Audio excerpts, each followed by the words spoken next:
Just waking up from a nice dream. Bitcoin pumping on a live stream. Smile shine brighter than a high beam. Ever seen live trading on a widescreen? Bitcoin showing you the steps to own it. We got the alpha, I bet you want it. I'm having fun, send a lecture on it. Randy, put a little extra on it. It's mutable and decentralized. No censorship or hard caps apply. It's open source and we classify the blockchain secure, and that's exactly why. It's hard money with a new plan. It bounced a lot like this new jam. If Bitcoin dipped, then we ain't gon' trip. I'ma be bullish on you, fam. I'm a Bitcoin bestie. You gotta love it. I'm a Bitcoin bestie.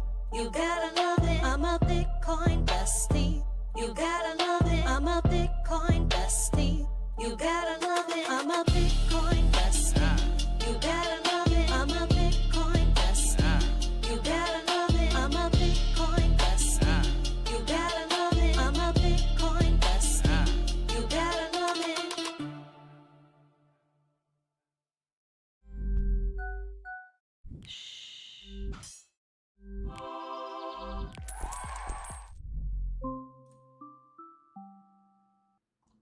Good morning, everyone, and welcome back to the Daily Zest. I'm your host, Randi Hipper, here today on a Monday, a chaotic Monday, as the Coldcard hack has drained over $89 million in Bitcoin.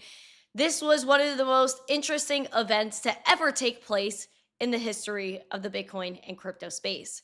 Now, we're going to lock in this episode, and it's going to be quite serious. I'm going to give you facts. I'm going to give you headlines. And then we're going to go into Blockchain Academy, and I'm going to brought to you by Uphold, and I'll break down to you the difference between Coldcard, a wallet like Trezor's response, as well. I was asked about Exodus in particular, another hot wallet. I'm basically going to give you the rundown using those wallets as examples of how this happened and what makes the other wallets different. So this is going to be very straight up, informative, and I will perhaps give my opinion about certain things and lessons to learn at the end of the episode. So for now, it's going to be very factual, straightforward, and we are going to just nail it, okay? So if you guys are ready for the zest, the news, the facts, and the education, please smash the like, subscribe to the channel, share this out with friends, more people know what's going on here. People need to see what's going on here. People need to understand what happened over the weekend. And so this is again, and a locked-in episode. I'm not wasting any time. Please go check out our two sponsors, Cake Wallet and Uphold. We're going to dive into Blockchain Academy today. So, like I said, we are going straight into this. No time wasted. We do have a community after show. So if you have more questions, go into the Discord. Everyone is invited today. Go there after. Okay. So Bitcoin, pretty much unaffected, I would say. You could say like Friday was a little bit of a drawdown. I don't really think that counts. Again, this is literally just same price action. So if you didn't know, one of the craziest days in Bitcoin history went down, literally you would have no idea. Based off of price, you have no idea. We're still sitting around the same range, which is around 62.9K. Now, we do have the breaking news of Coldcard wallets getting drained. Straight up. Breaking news headlines. Let's go.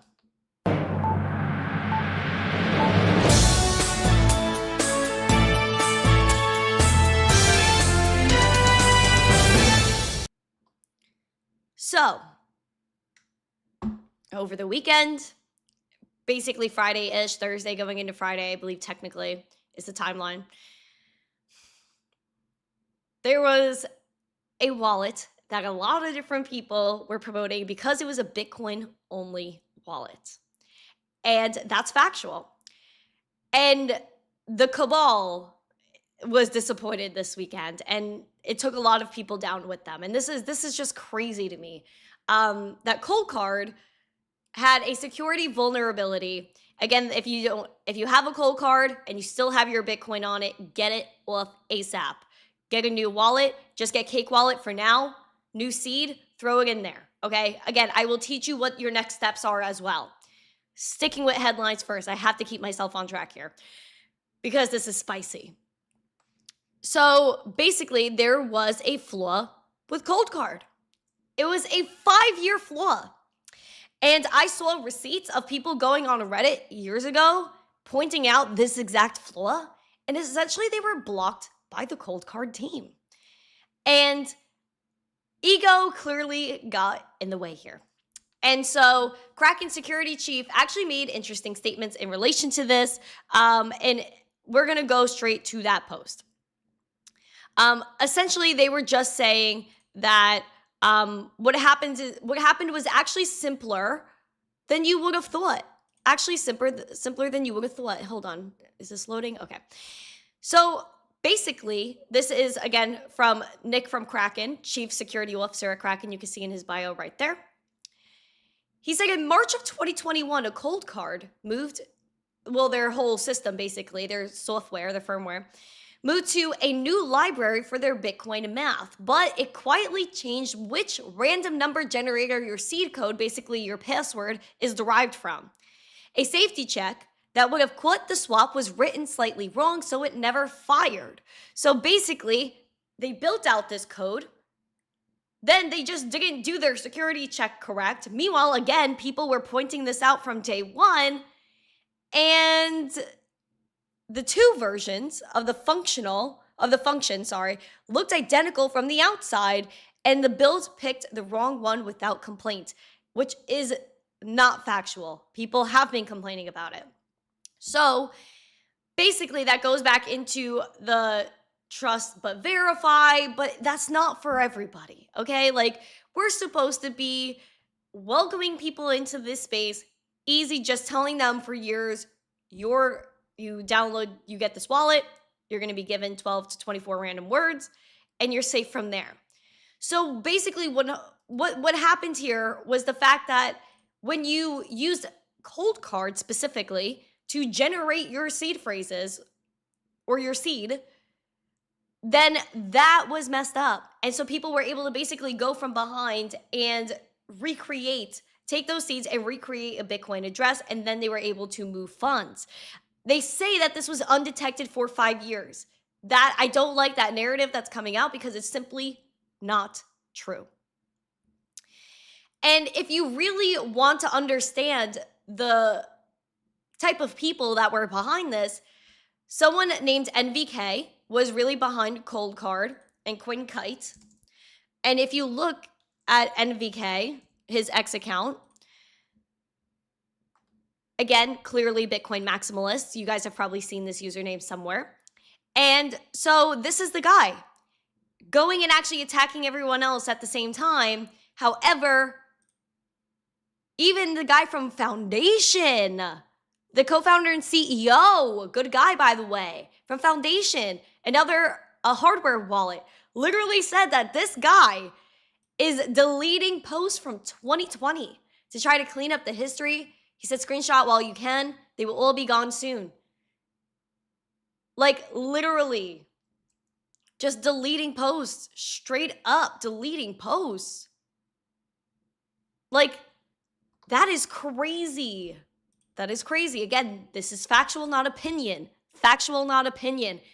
This guy is deleting posts, which shows that he's guilty, okay? And instead of owning up to it, he started deleting things. Now, how much was drained? There was about $89 million drained within 25 minutes of the exploit beginning. And this was just like, oh, darn, like it can't even be stopped now. It cannot even be stopped. And so the guy that runs the Coldcard, so basically it was like if you had the versions of the wallet with this firmware, you had to basically, again, go get a new wallet, get a new seed phrase, and then you would be okay and move your funds over. And they said, no, the later versions are fine. The 4 and 5, the MK345, the 4 and 5 are fine. No, that's actually turning out to not be true because I'm hearing reports on X that people are still getting drained with these later versions. And as soon as people pointed out the MK3 getting drained, that's where the 89 million came from.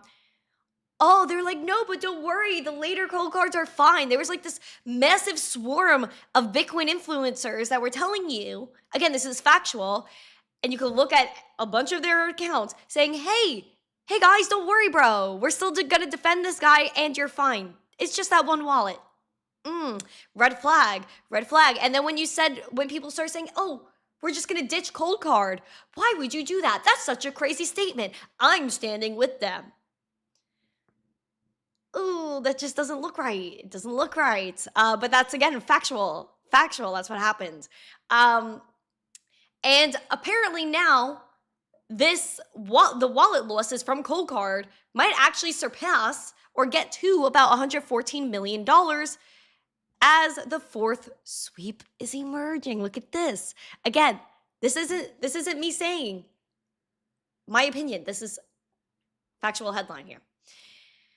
A fourth wave of sweeps against Bitcoin addresses generated by Coldcard began early Monday and again today, still running hours later. In this time, researchers may say the transactions can be overridden while they sit unconfirmed. Again, that is not really an easy thing to do that they're saying here.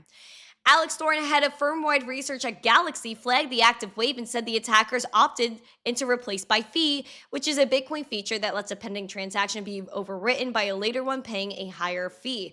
Until a transaction confirms, a victim who finds their address in the mempool, again, which is basically just saying if you're in line for your transaction to get approved, you can pay more and move the coins out first. So you could basically say run ahead of them. An attack started July 30th in a sweep that took over 1,000 Bitcoin from over 1,000 addresses in 40 minutes. Two further waves over the weekend brought observed losses to about 1,300 Bitcoin across over 4,500 addresses. And again, this goes back to 2021. Coldcard manufacturer CoinKite released emergency firmware for every affected model and told users who had generated a seed on the flood software to move funds and with a fresh one. Like, I'm just keep it factual. So again, this is just wild. And I just cannot believe that this is happening. CZ Binance also threw in an opinion. Former CZ Binance, he's still CZ, but with no Binance. He'll actually be in Hong Kong. I'm hoping to catch him there. He called for wallet diversification. Again, this is what he's saying could be a good way to move forward here. Binance founder CZ has urged crypto holders to split their funds across multiple wallets following that major Coldcard failure. In a post on Saturday, responding to reports, he said, even hardware wallets can have bugs, even old wallets can have bugs. How to mitigate? Split your funds into a few wallets. This is a different set of risks. Nothing is 100%. Stay informed, stay safe. Again, I always root for diversification. And I also root, I'm not going to get there yet. Save that for the end. Let's also go into Blockchain Academy really quick. I just want to throw this in here. Again, go to uphold.com/Randy. They have a vault. If you feel safe putting your Bitcoin on in exchange for now, go do that on Uphold. If you want to, it's your money, your choice, obviously, but Uphold is a great spot. Let's go to Blockchain Academy. Let's do it.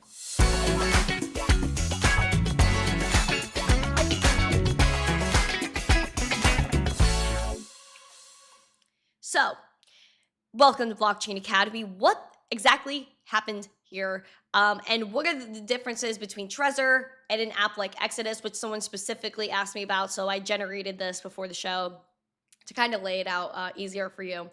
So, basically, Coldcard had this, basically a bug, and I'm trying to keep this relatively simple here. They had a bug that generated your recovery phrases. That was no bueno. They did not fix it. However, let's compare that to Trezor. Trezor has a lot of different sources here.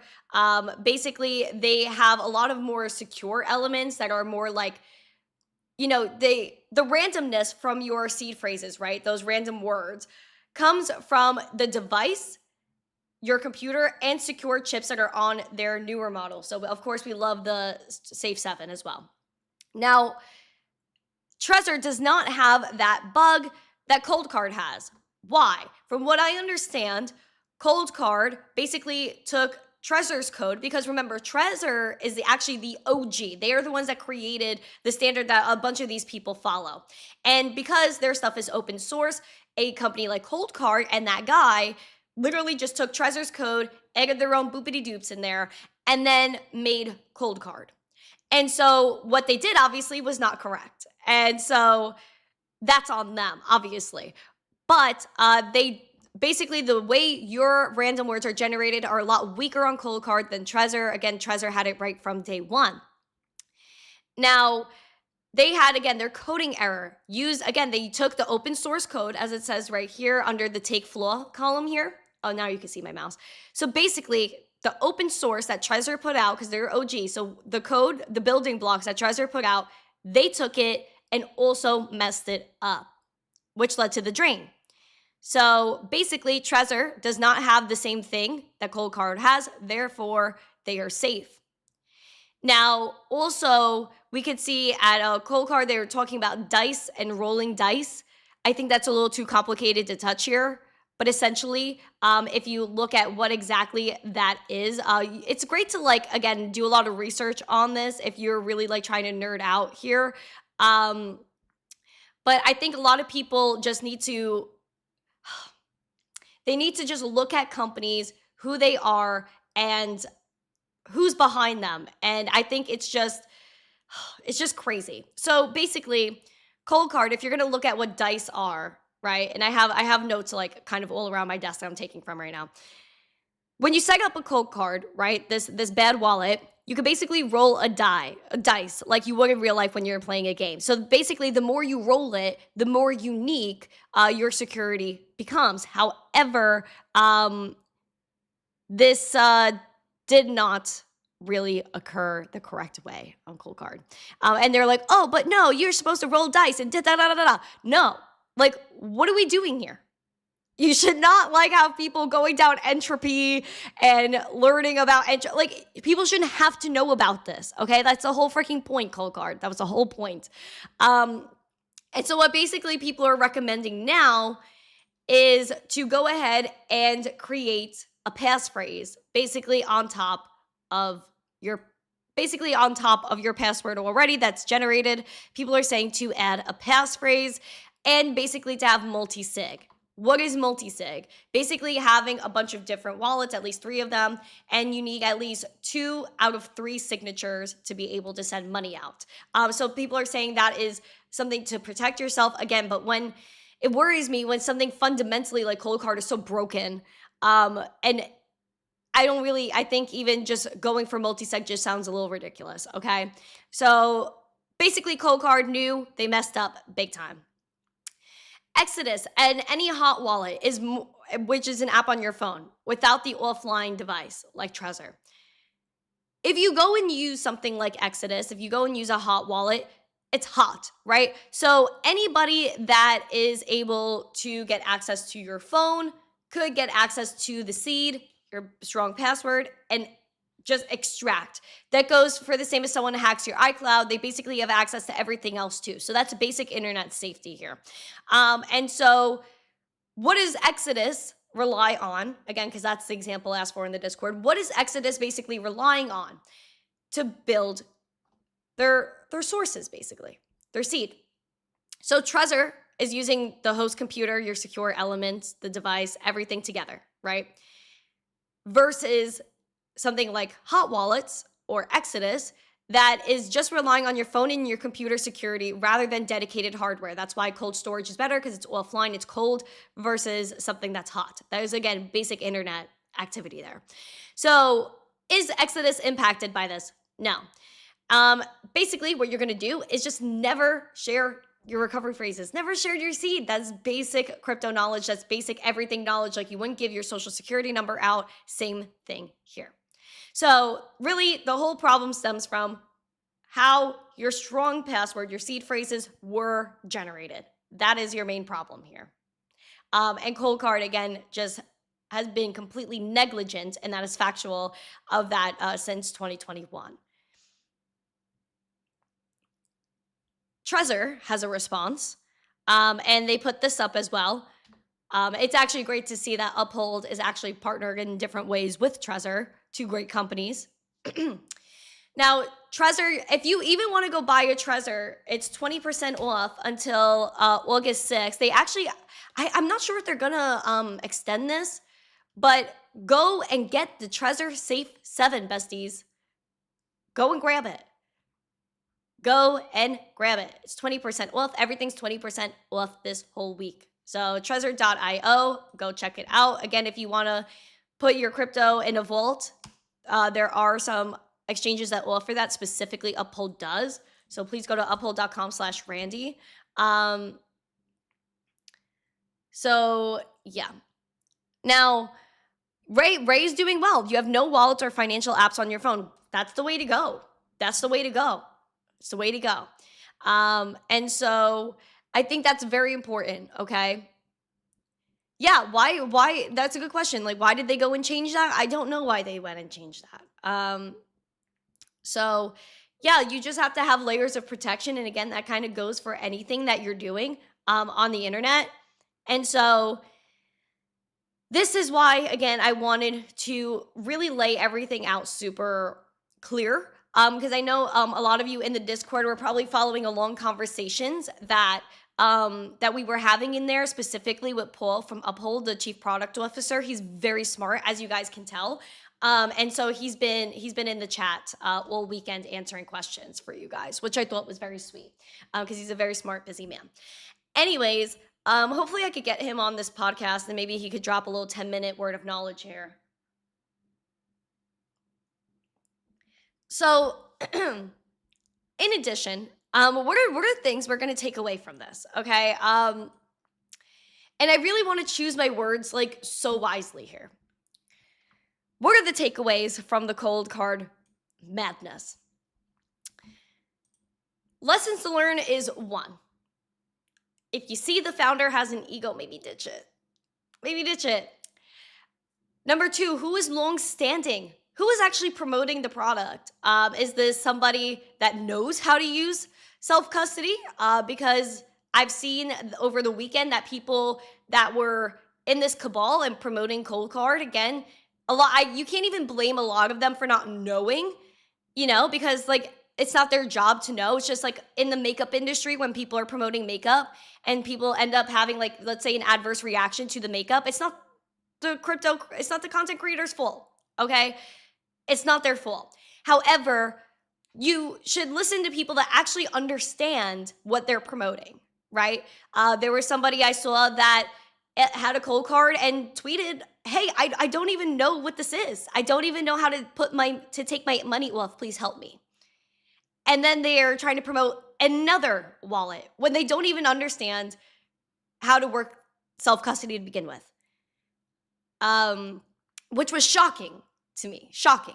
So follow people that actually understand what they're talking about. And a lot of people came to the defense and say, oh, well, Satoshi never moved their Bitcoin, so why would I know how to move my own? Bruh. Whoa. Shocking. But again, I think what the bright side is of this whole thing is that you understand who really knows the space. Who really is gonna stand the longest? Who is the strongest? Who has built the right products? Who is actually in this space, in the trenches, and understands how to use the tech? That's important. Also, I would even relate this back to 2021, 2022, where we had the downfall of FTX, Celsius, and so many companies that were deemed very important by certain people in the space.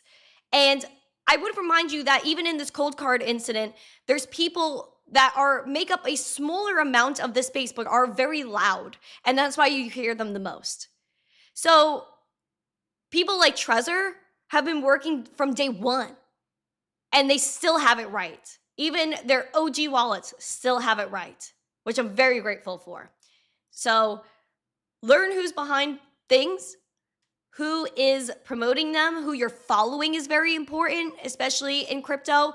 But just be grateful that this wipeout has happened now, because self-custody is still in its infancy, right? So over 90% of the world has not touched Bitcoin. What I'm trying to say here is we are still very early, and it's better that this type of thing happened now versus 2, 3, 4, 5 years down the line, when this could have done a lot more damage than $90 million, okay? And my heart honestly goes out to the people that were affected, because being in a space that's so early, we're going to run into roadblocks here and there. This is another one. And darn has it done a lot of damage to people. but it's going to do good in the future, and you have to look at it like that because we're still early. This whole space is under experimentation, and all the bad ones always get exposed. And this was just another bad product, okay? Now, we're going to move on. Throw this out, okay? Coldcard, goodbye. Everything that happened here, we're going to recoup, and we're going to move forward because no matter what, again, we're going to go back here and realize that this has nothing to do with Bitcoin, actually. This was a product that has failed people. Bitcoin has not failed people. It is still something that is censorship resistant, peer-to-peer money, something that you can own and can't be taken away from you. People all over the world are being empowered by blockchain technology and how it allows free speech. So I just want you to know that this is not the end for Bitcoin because this, again, wasn't a Bitcoin problem. You can even look back at FTX and people were saying, oh, but I can't believe FTX went down. This is Bitcoin's fault. No, FTX was a faulty product. Coldcard is a faulty product. Bitcoin is not. Bitcoin is still technology that cannot be taken down and cannot be messed with. Because now what you're seeing is the twist of the narrative. That people are saying, oh, but if this is what's happening with Coldcard, imagine what quantum can do to Bitcoin. Let's affect Bitcoin now. Let's fork up Bitcoin and mess up Bitcoin's code. No. No. You will not let people and their narratives take advantage of the situation that has happened here. Okay? This is not, again, I'm going to stress this again, this is not a Bitcoin problem. This is a product problem. And did it affect a lot of people? Yes. Is it absolutely devastating? Abso-freaking-lutely yes. But that does not mean self-custody is over. It is just the beginning. And it's a lesson. Bitcoin is 16 years old. What does a teenager go through? Ups, downs, crashes, burns, and gets back up again and figures it out. That is what we're going through right now. This is never going to stop Bitcoin or the revolution that we have here. So keep calm, hodl on. We are going to keep going. We will always be persevering. And now, again, we know who to follow. We know what to look for. And we know who's really here to go ahead and change the world. Okay? Thank you. Someone said, Randi addressing what happened, not hearsay.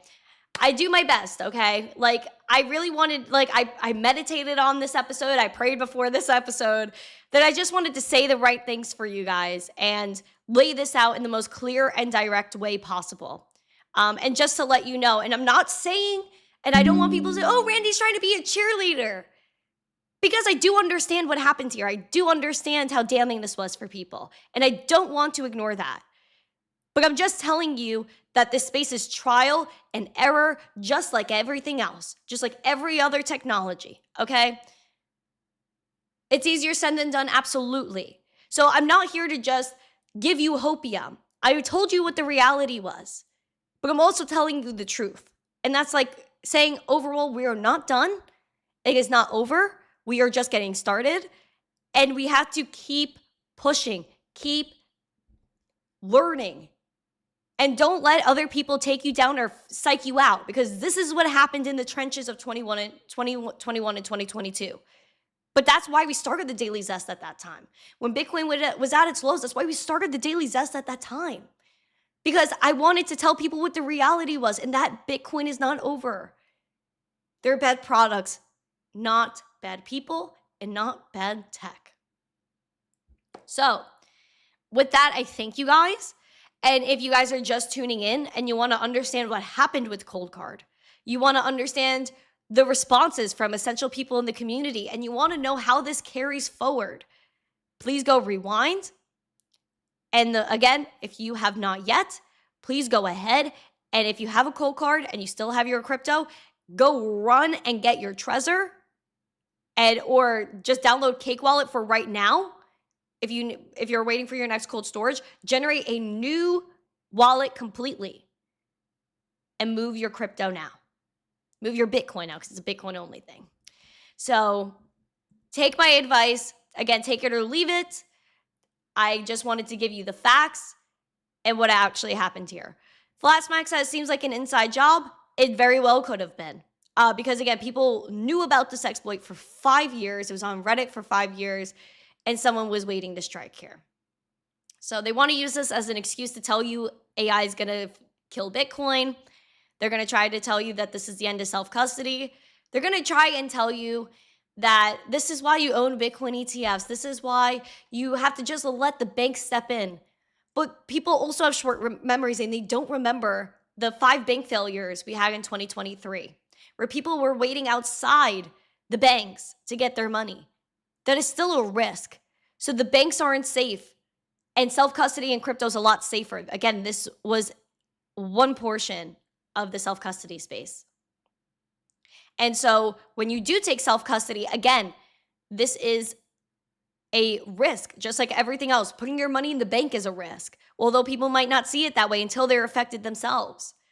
So you have to, again, take the good with the bad, and again, know who is here, who is solid, and how to move forward, okay? That goes from developers to CEOs to content creators to even your own brain. Evaluate where you're at. So keep calm, hodl on. Bitcoin is not over. We are just getting started, and we will never, ever back down. Thank you guys so much. Go to the after show if you have more questions in Discord. Again, we could dive into this in depth in the Discord. I try to keep this situation as simple as possible here. So thank you guys so much. Smash the like, subscribe, share this out with friends, and I will see you guys in the Discord right now. Stay zesty. Let's get after it this week. Peace.